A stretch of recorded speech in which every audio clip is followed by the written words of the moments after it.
It was 7:15 in the evening when Bruce Lee arrived at the Kurami Kokujikan. He didn't use the main entrance. He came through a side door that most visitors never even knew existed. He wore black training pants, no shoes, and no shirt. He walked calmly, without any rush. Next to him was a translator, and ahead of him, a nervous liaison from the organizing committee who looked like he wanted to be anywhere else. At just 5 feet 7 inches and 135 pounds, Bruce didn't look like someone who was about to challenge one of Japan's oldest traditions. If anything, he could have been mistaken for a helper, someone carrying equipment or setting up the stage, not the man who was about to step into sumo's most sacred space. The liaison stopped right at the edge of the fighting area. He turned to Bruce, his face full of worry, and lowered his voice like he was afraid the walls might overhear. "Mr. Lee," he said carefully, "the wrestler they picked is Takamura."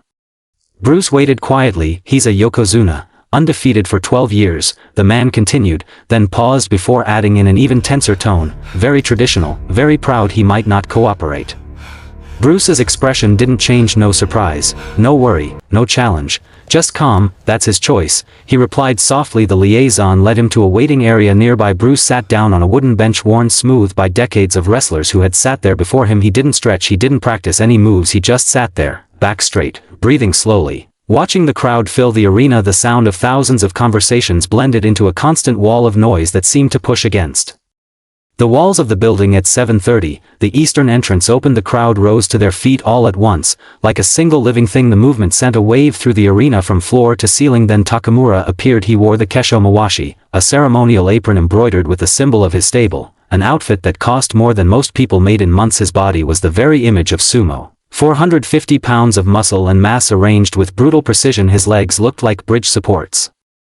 His torso was as solid as a barrel. His arms were thick enough to crush ribs with one squeeze. His traditional top knot was flawless. His face showed nothing, just rigid calm that screamed authority and certainty. He stepped onto the dohyo, and the platform groaned under his weight. He performed the ceremonial stomps with solemn precision, each foot rising slowly and coming down hard to drive out evil spirits. The sound echoed deep through the arena, as if the ground itself was responding to his presence. When the ritual ended, he stood motionless in the center, fixing his eyes on Bruce. He didn't say a word, but his look said everything. "You don't belong here." The referee climbed onto the ring. He wore traditional black robes with gold trim. His face was carefully neutral, like someone whose job is to watch without taking sides. In the world of sumo, a referee doesn't express an opinion. He represents the rules. With a firm gesture, he signaled Bruce to step in. Bruce walked in barefoot. The clay was cool and slightly damp under his feet. He moved to his position naturally. No drama, no visible effort. The size difference between the two men drew murmurs of amazement from the crowd looking at them.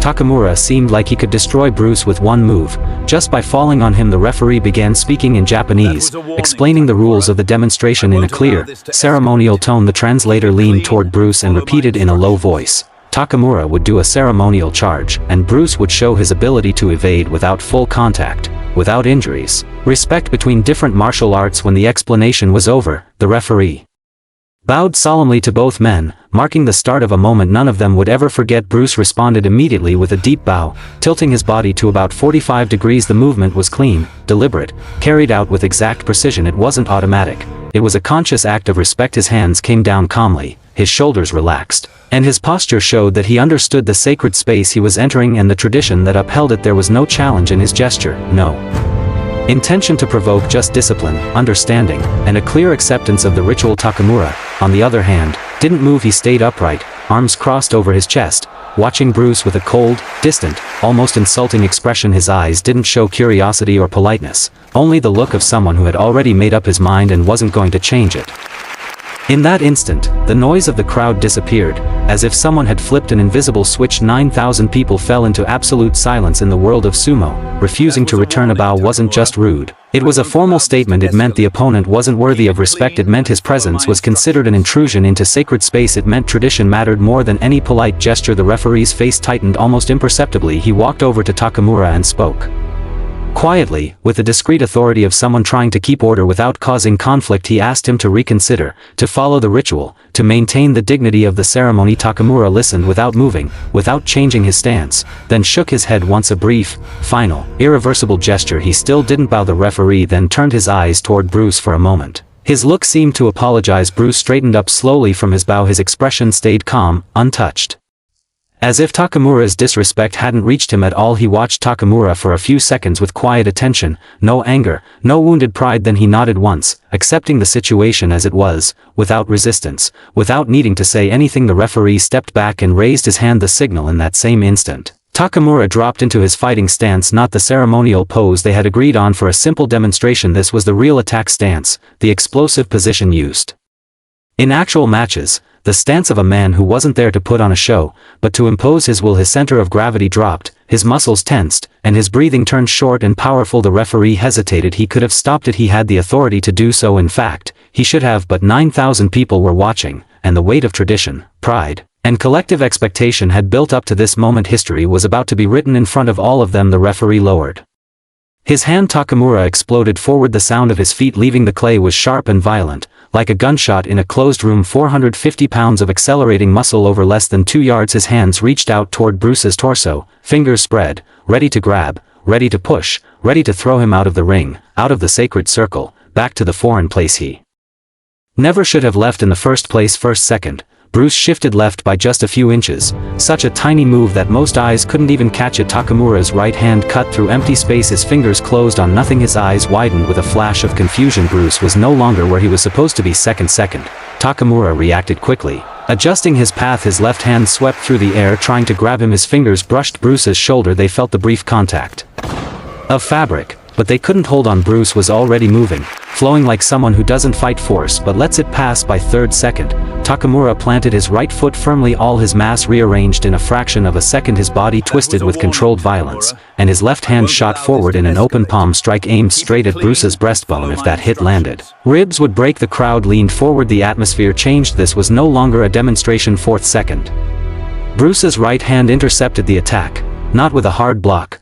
but with the lightest touch, an almost invisible pressure on Takamura's wrist. There was no clash, no visible power, only redirection. The strike continued past Bruce's shoulder, and Takamura's own momentum started pulling him forward. His weight was already compromised. Fifth second, Bruce's left foot moved forward, placing itself quietly behind Takamura's right ankle. A simple, silent placement with no visible tension. It wasn't an act of strength, it was an act of precision. Sixth second, Bruce's right hand moved to Takamura's shoulder. His fingertips made contact with a lightness that was almost symbolic, a directional touch, exact, like pointing out an invisible path. Takamura's body was already leaning forward. The fall had started before anyone could understand it. Seventh second, Takamura's right foot moved forward, searching for balance, but it found Bruce's foot occupying the exact space where it needed to land. His ankle caught, stability disappeared. Eighth second, disconnect. His torso kept moving forward, following its inertia. His legs, blocked, couldn't keep up. Coordination broke down. It was no longer about will or strength, it was about physics. Ninth second, Takamura fell. 450 pounds hit the clay with a deep thunderous boom that seemed to rise from the ground itself.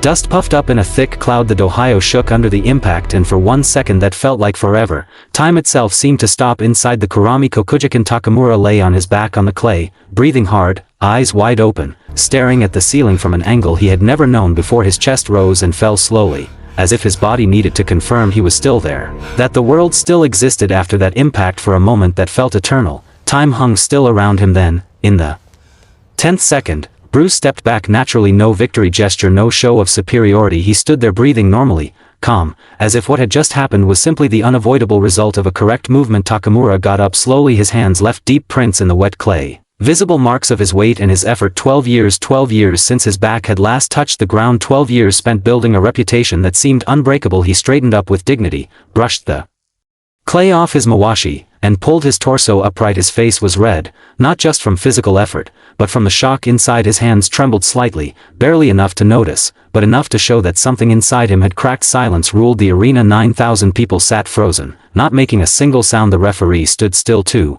watching closely, aware that this moment was no longer just a demonstration. Takamura lifted his eyes toward Bruce. Something crossed his face, a complex emotion, hard to name. It wasn't respect, not yet. It was something rougher, heavier. A mix of anger and confusion. He had felt the exact moment his ankle got caught, the light touch on his shoulder, the way his own weight had been used against him. He knew what had happened. He had experienced it clearly, but understanding it didn't make it acceptable. Then Takamura did something that surprised the crowd even more than his fall. He dropped back into his fighting stance again. Bruce responded instantly, with a bow just as deep, mirroring the gesture perfectly, as if the two men shared an ancient language that needed no words. Takamura straightened up, turned with discipline, and walked to the edge of the dohyo. He stepped off the platform without looking back. Without offering any explanation, his figure moved away through the eastern entrance, dignity still intact.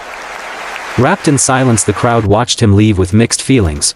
Confusion, disappointment, curiosity. Many had expected an answer, some kind of justification for what had happened, but there was nothing. Just the sound of his footsteps fading away. The referee walked over to Bruce and spoke quietly. The translator repeated the message. He says you should leave now, before this turns into something bigger. Bruce nodded without arguing and stepped off the dohyo naturally, as if following that suggestion was just another part of the protocol. At that moment, the liaison appeared again backstage, visibly nervous. This way, he said urgently. Hurry.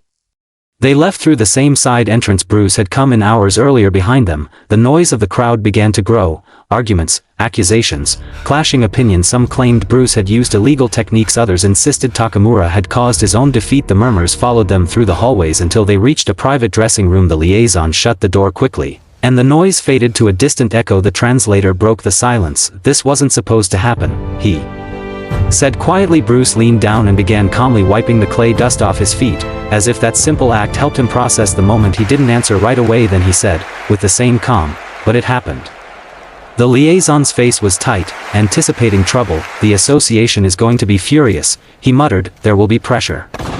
Bruce put his shoes on slowly, adjusting every detail with the same care he had shown in the match. That's not my problem, he said evenly. He stood up. The liaison led them to a back exit. The door opened, and the cool October night air of Tokyo wrapped around them. The city continued its usual rhythm, unaware of the small earthquake that had just taken place inside the Kurami Kokujikan. Years later, a sports journalist managed to track down 3 witnesses from that night. Each one gave a different version of events, as if the same moment had been seen from completely different angles. One said Bruce Lee had challenged Japanese tradition, another claimed Takamura had been exposed, that his reputation relied more on habit than on adaptability.